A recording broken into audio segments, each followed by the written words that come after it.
Okay, thanks very much for sitting with us up until now. I feel confident that you will not be disappointed for having done so.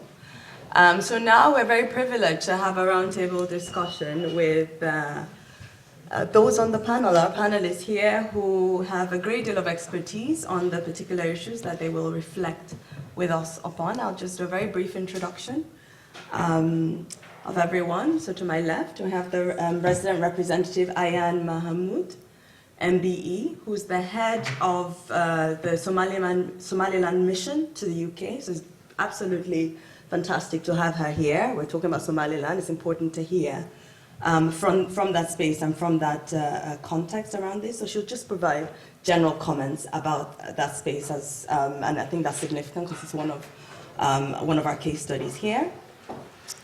We also have here Professor David Daniel, CBE, who is currently Royal Academy of Engineering visiting professor at the School of Electrical and Electronic Engineering at the University of Manchester. And he'll give us some comments on, he spoke earlier about this, but reflecting on technology and associated changes and what, what that means, sort of improvements and outcomes, and also what sort of challenges might have arisen from that for the topic of discussion today. And last but certainly not least, Professor Elias Papaioannou, who is the Academic Director of Wheeler Institute for Business and Development and Professor of Economics at the London Business School. And in line with the work that he and Giorgio carry out there, we're hoping he'll also reflect with us on the long-term impact of clearing roads and supporting trade. And so in general, I'm hoping with this roundtable discussion, we can continue our debate and our conversation about how important it is to continue engagement with mine action really beyond the humanitarian phase. So we'll open up into a conversation after some brief remarks from them and have our exchange. So can we begin with you, Elias? Is that all right? Okay. Yeah, I think that should. Does this work? Does this work? Yes, I think Okay. it does. So thanks all for being here and thanks for your kind invitation. So I think the message that I want to convey to the crowd is, first of all, I'm an economist by training. I'm not an expert on landmine clearance. I have been reading a lot together with Giorgio and Stelios over the past couple of years, and we have been very lucky to learn a lot about the work of many people in the room.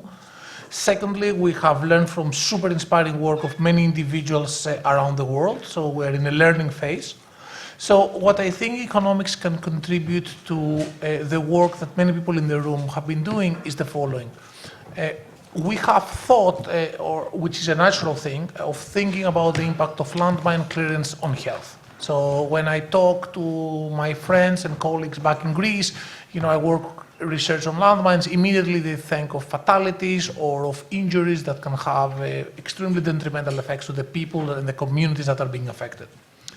What we want to bring into attention is that, and perhaps this is useful for fundraising, it's going to be perhaps useful for how you look about conflict in general in the years to come, is that perhaps economics have to become a bit more at the center of your way of thinking. Not because economics is perhaps an awful field, and economists tend to think that they are way smarter than all the others. I concur to this, and I'm very critical of my profession. But I think here there is also some important lessons to be learned. Let me give a concrete example. From our interviews in Mozambique and in some other parts of the world, it seems the case that quite often communities and people are aware of places where landmines are, roughly speaking, are. And sometimes those landmines actually impede access of individuals to main trade routes, to commercial, small, petty, but actually quite important agricultural markets in the case of Mozambique. So one could argue, look, the people don't die, people are aware that, this is the no-go area, so, why spend money on that? Our contribution here, and this came naturally from our research, is that, look, there is a lot of negativity if you block access to intra-region trade, because most of economic development comes when you allow commerce and you allow individuals to trade goods and also perhaps trade ideas and visions and aspirations. And our analysis in Mozambique, so what we did To conduct a thorough econometric analysis, you need high-quality data. So I think one of the problems of the international community is to compile very good data covering interventions. I think that the process of having like various NGOs, commercial operators, the United Nations, the local governments participating is something perhaps good, but we need much closer collaboration as a starter to gather high-quality data. We have spent 3.5 years trying to do this for Mozambique, and actually we are quite happy, independently of what our peers in economics think, that we are going to provide soon to the international community an almost complete documentation of all clearance operations in Mozambique. And we still try to do our very best to cover the early period where we know that we don't have full coverage. Now, so the econometric analysis then, what clearly shows is that there are some small to modest effects of demining on local economic activity as detected by satellite images on light density at night, like the ones that you see in your magazines when you fly, for example, which is an interesting way to proxy development in places such as Mozambique in the mid-90s, where economic activity was actually quite low, and it was hard to combine GDP or value-added type of statistics. And then what the analysis shows is that, look, this average effect is actually quite heterogeneous. You tend to clear perhaps a border area where nothing or very little happens in terms of economic activity. The effect, at least as detected by satellite images on light density at night, is not there. You tend to clear little towns and big villages perhaps that host local agricultural markets. The effects tend to be actually way more significant, both quantitatively and also statistically.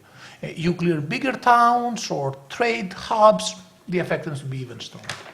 And then the nice thing of economics, actually I think that's perhaps the cool thing of my profession, is that it has nice techniques. So research in quantitative trade and quantitative spatial economics have provided very nice techniques on how to aggregate and think about spatial interlinkages. So imagine, for example, that the neighborhood between London and Manchester is mined. The traditional way that economists thought about it is that, this will be detrimental for Manchester and London and perhaps the areas in between. But in reality, perhaps, Southampton further to the south also gets connected to Manchester via London. So if you clear the area which links London to Manchester, then you also unleash a lot of potential of trade between Southampton and Manchester because now they are connected. So there are very interesting ways, and economists are working a lot on networks to think about these spatial interdependencies. And this market access that my friend and colleague Giorgio Covelli described is an effort of that. And then the analysis shows is that, look, landmine clearance, I can think it through the lens of infrastructure investment. And what we know now about infrastructure investment and also about landmine clearance is that there are significant spatial positive spillovers. And we feel actually quite confident about this result, not necessarily because we find it in the data in employing like state-of-the-art econometric techniques, but because there is also some supportive evidence, not on work on landmines, but on infrastructure investment, on railroads, on roads. Think about colonial India, for example, and some roads and the railroads that the British built there, that even at that time, you had very strong spatial interdependencies. So looking into the future, I think that what we perhaps can contribute is that thinking about prioritization, which of course is a very delicate issue, as Paul mentioned in the case of Mozambique, you had to bring back 1 million refugees from Malawi and something like 500,000 from Zimbabwe back to the country. So prioritization is something actually quite challenging in reality. It's done in real time rather than by researchers sitting at the London Business School downtown London playing with MATLAB or Python. So, however, what we do want to say is that prioritization should factor in economics because there seems to be significant potential that can be unleashed if you try to unblock areas and then enable farmers, enable the local communities to grow, if you like, in a much more organic way. And then the second, I think, contribution looking into the future is that the mine treaty ban did not cover anti-tank or anti-vehicle landmines. It's another discussion, I guess, why this was the case. And what I think our findings document, and not only our findings, but also a lot of research on infrastructure investment, is that perhaps not that many people die from those landmines, but actually landmines can be extremely detrimental to economic activity by blocking roads and railroads that have to have not only significant direct effects on economic activity, but also indirect effects. Thank you very much for that, Elias. Very much appreciated. Thank you. Thank you so much. Okay. Over to you, please. Right. Well, I've jotted down what I think are 5 key points. Obviously, the emphasis is changing to find anti-vehicle mines, which, being generally larger, are easier to detect with sensors. But before everybody gets excited about that, first of all, the end users and the people running these systems, their expectations have to be managed. It has to be clear. And anybody who's going to develop a sensor, look at a new way of operating it with a robot or a drone or whatever, does have to have a clear understanding of requirements. Now, earlier on, I was sort of slightly taken up by Paul, who said that the requirements by the UN, the ones I were quoting, were somewhat out of date. But in the interim, I went on the UN website, which is on www.un.org, and looked in their standards on Chapter 5, and it quite clearly says that pretty much what I was saying. So that's what your requirements actually tell us developers to do. So it is, if you're going to change them, that's fine. But we do need to have a clear guideline. Sorry? We worked at International Mine Action Standards, which unfortunately is on www.imas.org. Well, that was what you in. Anyway, but the point I'm making is that from a developer's point of view, and understanding the physics behind a particular sensing technology, we do need a good brief. And I think that the experience I had in the past is, unlike the military, who will come out with a requirement specification for what they want, that doesn't really, I think, that process exists so much in the humanitarian thing. So it's a plea for those people who want new technology and new sensors and new techniques. You could take a leaf out of the way in which the military generate requirement specifications for something. The next thing is there has to be, for people who are developing this, a very real understanding of how the operations are carried out in the minefield and in any of these spheres. It's really important for academics who are trying to develop something. You need to go out there and you need to see what's going on, because that is going to guide you as to how you design this equipment.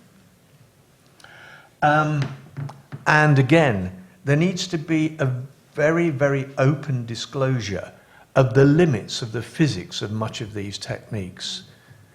We've looked in the past, or organisations I've been involved with, we've built NQR systems for finding ammonium nitrate in vehicles. We've looked at infrared systems, trialled them. You do have to understand what the limits of the technology are and what they will do for you before you propose them to an end user. And then there has to be a really full understanding of the development cycle. What you can build in one place at that very early research phase, at a sort of TRL 3 or 4 level, that doesn't work in the field because it just won't be reliable enough to do it. So you have to understand the economic cost of getting through to that production model and the certification, making sure the equipment passes all the EMC tests, all the rest of it. That is part of developing a product. And finally, and probably most important of all, I echo some of your points. The economic justification and the optimization of where you're going to put this technology in, that is absolutely critical to a successful demining, AVM, clearance or whatever. Understanding those operations, that I think is absolutely key. That's about all I've got to say. Thank you. Very much.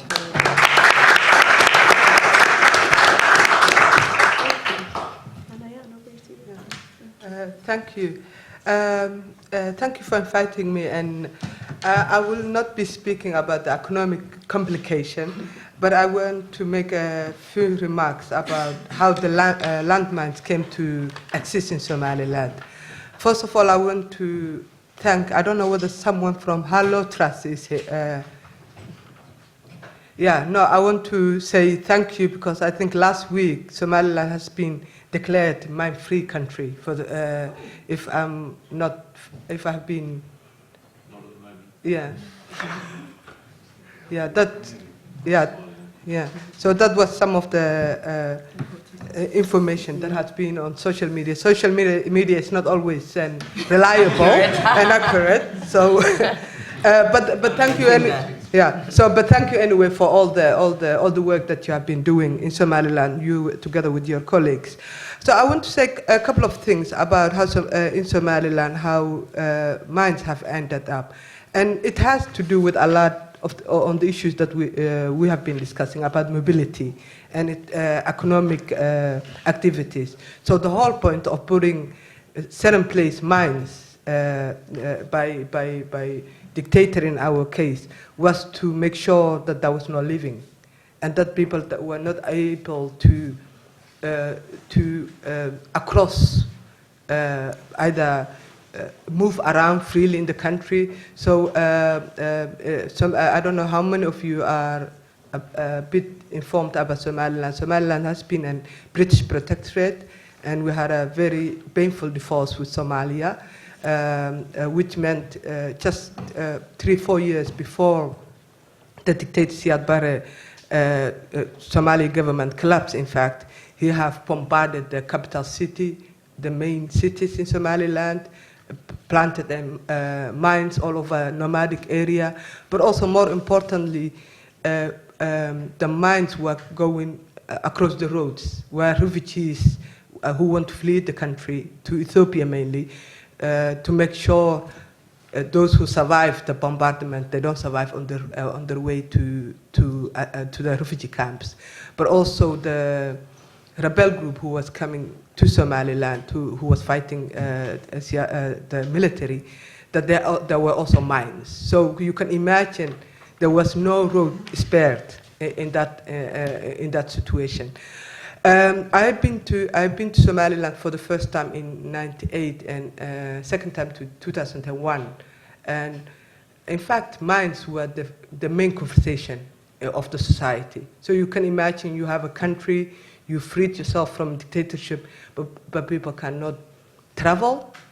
It has impact on the nomadic life, it has impact on the livestock, it has impact on even simply refugees coming back to their houses, although Hargeisa, there was no house left in Hargeisa, our capital city. So you can imagine anywhere there was a bit of activities. We're not even talking about economic activity, but just people coming back. There was a mine explosives. But more than anything, I think the strange thing about the mines and what I can remember about mining in the mines in Somaliland is it just traumatizes the whole society and the communities, and that's where it paralyzes whole community because people are afraid to go to their neighbors, to go to the market, to do anything, to visit friends, because there are mines all over. So luckily, although it's not mine-free yet, Somaliland, that conversation is not more there. So what it means also is the mobility, and I think mobility is the key for economic growth and economic development. So if the nomads cannot come to the port of Berbera to sell their animals, so they have no economic growth, and the people in the city have no economic growth. So we are also interlinked and interdependent. Same thing with the airport. Airport was very important to us because literally most of Somalilanders were abroad, either outside the country or in the refugee camps in the neighboring country. So if you don't build the airports, it's not only economically, but you can visit your family, you can go back to your country, and definitely for refugees it was dramatic because that was number one key thing why they couldn't. It was quite slow, the process of going back because of the landmines in the country. Because I think when you don't have mines, no matter how small your house is, whether you can build your small huts, you know, you don't have to have immediately have to build the same old house you had, but you can start with somewhere. But when that is and landmine in your living room, it becomes very difficult and very complicated. I do have remarks to make about the priorities. I think also because the wars across Africa are mainly ethnic driven, and I have my suspicion if it's some areas are prioritized and other areas are not, and some areas are populated by particular ethnic group, and the other area it's not. That itself can cause a problem and can be another add up to the peace building that we needed so much. So I would not factor in only the economic growth, but it's also to start with, I think it's very important that people feel included in that peace building, and I think where Somaliland have succeeded. And why we succeeded in our peace building is, regardless with no support from outside international community, it was inclusive process. Even those people who were at the side of the dictator, those communities were part of the negotiation. But also some of the communities that have been hosting the peace talks were not part of the freedom fighters communities. So it's important that all those communities, no matter which side they were in the war, are part of the conversation, and just prioritizing economic region, I think that could be problematic. So, thank you. Thank you very much.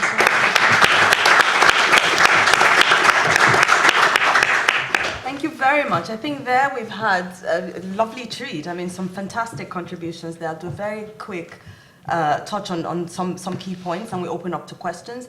I think, you know, here is a conversation about going, I guess it's from here also going forward, what of this informs us as we continue to drive this agenda of mine clearance to the extent to which, you know, we can say Somaliland is now mine-free.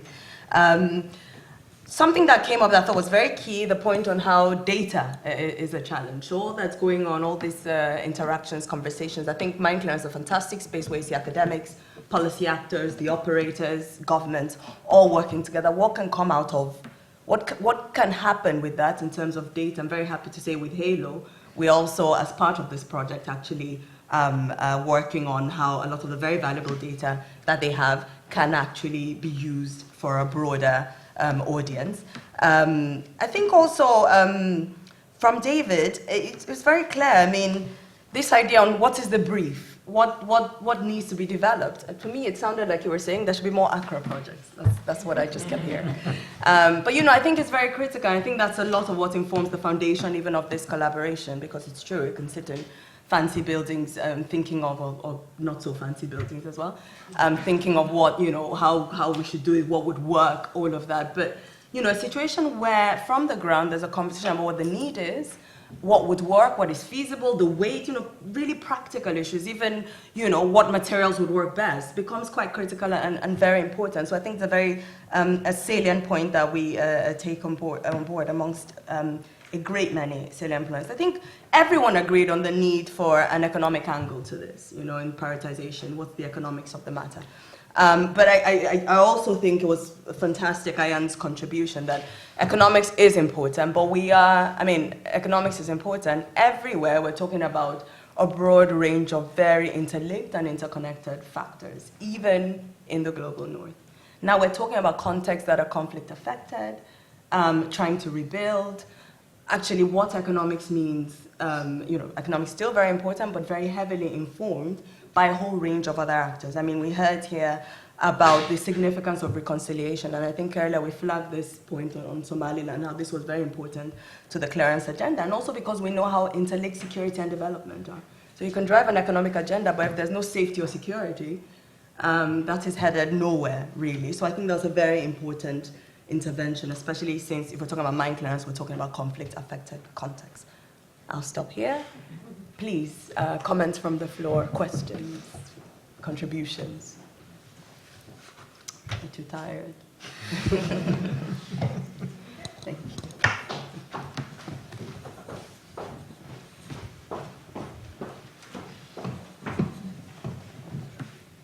Thank you. Just one thing I was thinking about in the context of comparing the different talks we've had about the technical side and the socio-economic side. As Jamie said, and I fully agree, and as David said as well, we need tools that are stable and reliable and easy for the end user to use when it comes to clearance. But I mean, the same thing also applies to a certain degree in tools for economic analysis and social impact analysis. And I hope that what Elias and Georgia have been doing might lead to something that would be useful like that. But it's a challenge that we have where generally, as a rule, we won't use a piece of demining equipment if it requires a specialist international member of staff to run it. That pretty much makes it a non-starter for us. There are certain exceptions to that case, but generally we need something where we can train local people to use it and then roll it out at scale. And I think there's also a challenge in the sense of when we do analysis of our own work, when we are submitting proposals and measuring impact, that the actual skills within our organisation to actually do those analysis is actually lacking in those. So if there are tools and techniques that can be developed that are applicable across, especially if they are applicable across countries, then they would be very valuable from that aspect of our work when it comes to advocating for for change and also for money. So that's a parallel that occurred to me while I was listening. Just one other point on peace building, and maybe this is a complete over-exaggeration, but I'll say it anyway, but a view from inside HALO as a large organisation, which at least until recently in Somaliland was the second largest non-government employer in the country, that in terms of reconciliation, and this is not one of our aims as such, but in terms of reconciliation, the staff that we hire to work together for a greater cause for the good of the communities of Somaliland or Afghanistan or wherever it is. In fact, we have seen time and time again people from different sides in the conflict, from different ethnic groups or clan groups, working together within HALO and also, of course, other organisations as well. And there's an element where, as an organisation in Afghanistan with 4,000 staff from different ethnic groups and different factions in the conflict, that in itself is a peace-building effort to a certain degree, although that's not the reason that we do it like that, but as you said, just because we don't call it that doesn't mean that it's not Absolutely. that. But yeah, that's just one thing I have to add on. Absolutely. Thank you. And some stuff doesn't render itself to being measurable in terms of... Anyway, thank you. You have a question?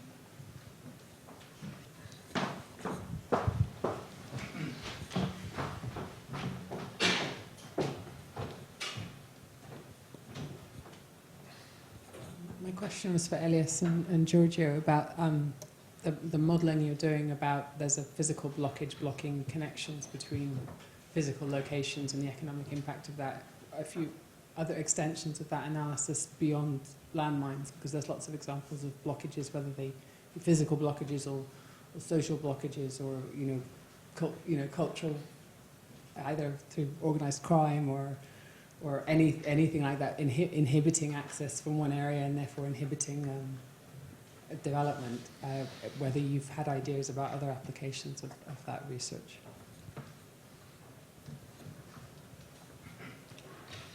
Well, to answer concretely, so what we are doing is actually an increment, a small step, if you like.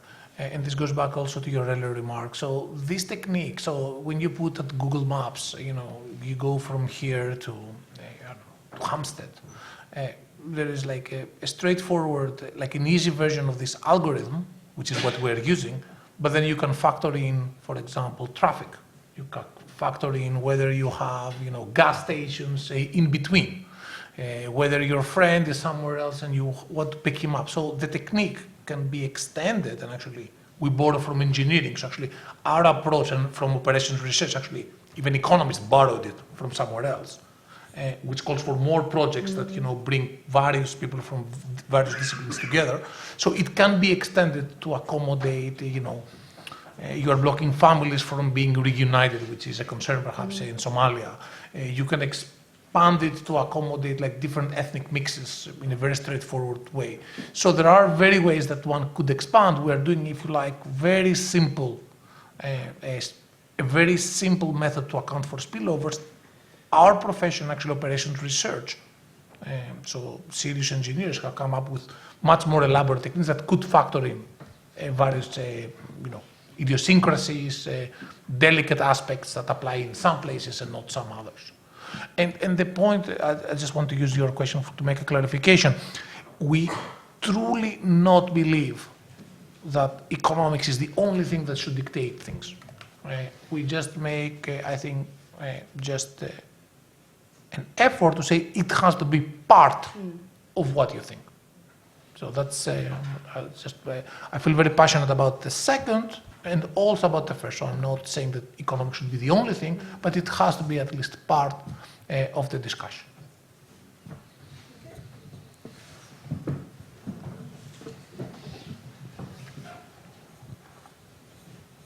Just to follow up on some of the points from all the participants so far, and Ayan's comments on Somaliland, and just perhaps to situate Somaliland on the scale of Mozambique being mine-free and Cambodia that's still got heavy contamination. So there has been a lot of work in Somaliland since independence, and certainly in the early 90s, late 90s, there were a lot of organisations clearing in Somaliland and cleared tens of thousands of mines around infrastructure points, not least around Hargeisa itself, around the airport, etc. Halo Trust itself only went into Somaliland in 99, so only 99. We've been there 20 years. And Somaliland is very much closer towards Mozambique than it is Cambodia in terms of the remaining contamination. There are still minefields on the border, minefields that cross into Ethiopia, and we're looking at approaching Ethiopians for permission to clear on the Ethiopian side, so there's still contamination there. And some of that contamination is minimum metal anti-tank mines, which is one of the reasons we've partnered with the organisations here on the research of the new technology for that specific problem.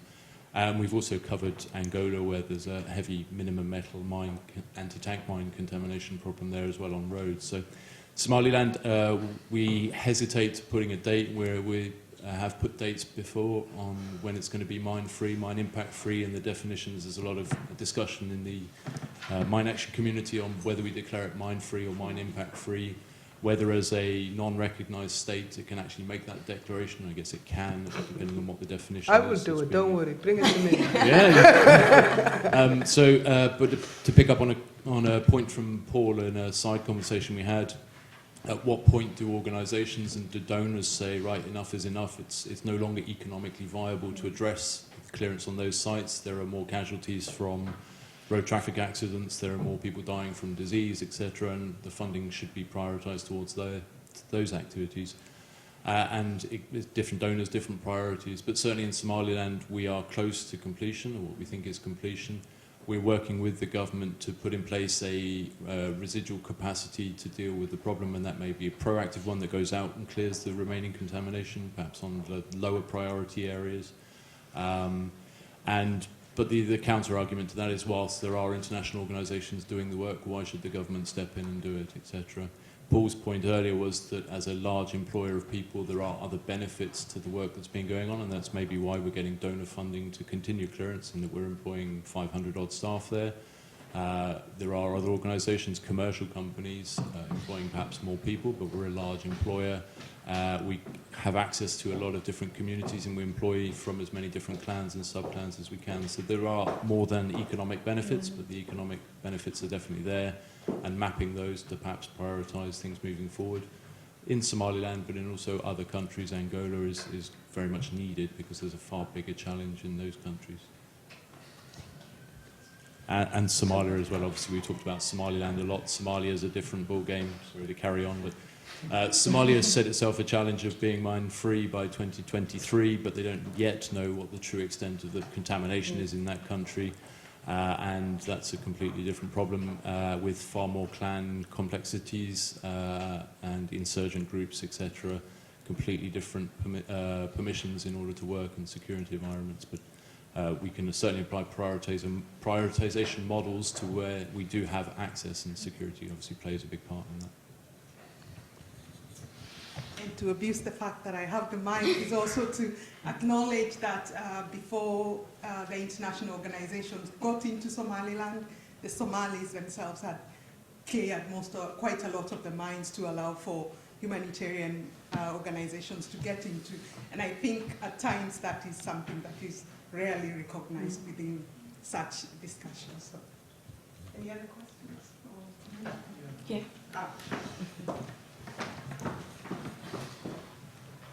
Thank you.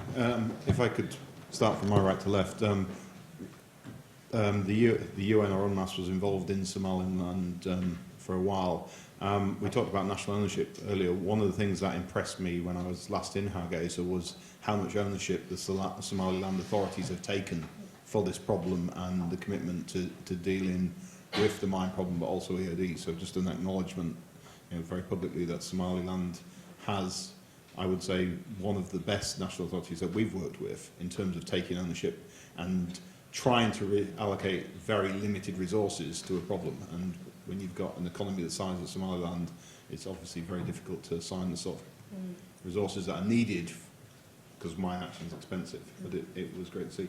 On your point about the scope of work, absolutely. It is, I think, as a sector, we have consistently failed to say exactly what we need to the level we need to say it, and then changed our mind regularly afterwards.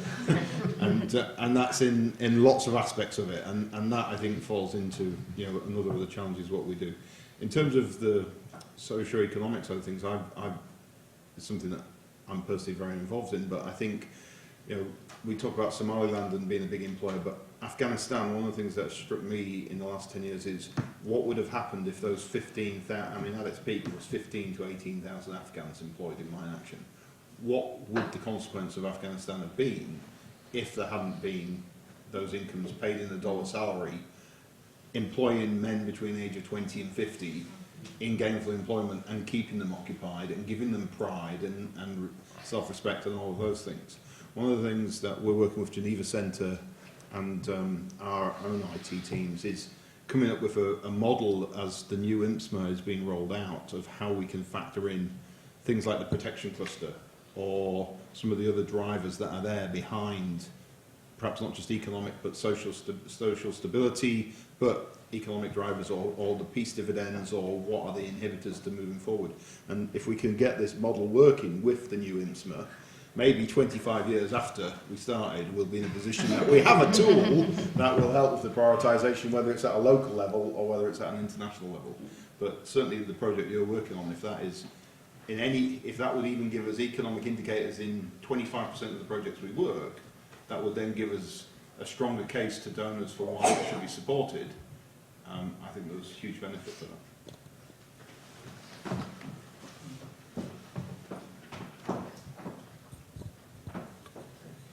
Okay.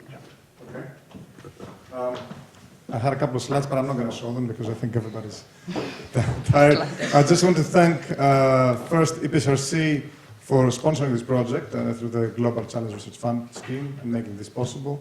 I'd like to thank all the speakers, the presenters today, for doing a tremendous job. I'd like to also thank some King's team people for organizing the workshop, especially Panos Fradatos in the back, who spent a lot of hours trying to do this. Wakas, Rafik, Jan